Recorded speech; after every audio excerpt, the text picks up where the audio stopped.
Maglilimang taon na ngang nakabukod kami ng bahay at ganito pala ang feeling ng nakabukod ng bahay kagayemen kakabsat sobrang saya at laging may peace of mind at tahimik na ang aming buhay mula nga nung nakabukod kami. At syempre, wala na rin yung mga nangingialam na biyanan.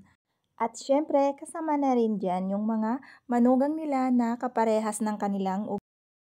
At kahit ganun pa man, kahit hindi ako naswertehan sa mga biyenan, meron naman akong mapag-alaga at mapagmahal na asawa. At syempre, laging nandyan yung aking pamilya at ang aking mga legit na kaibigan. Ako kasi yung tao na hangga't kaya ko pang i-handle ang isang sitwasyon, ako na yung kusang aalis o mag-a-adjust. In Ilocano, no sino jay na anos, kinmanag pa kumbaba, isuti ikan ni Apo iti, adu nga parabor, o diba gagayem en kakabsat. Problema nila, wala daw akong trabaho, hindi lahat ng ganap sa aking buhay ay kailangan kong ikwento. Sabi ng asawa ko, maghanap ako ng pagbibisihan na pagkakaperahan at yun nga, marami akong sideline. At yun lang, salamat sa panunood, gagayam and kakabsat. Bye!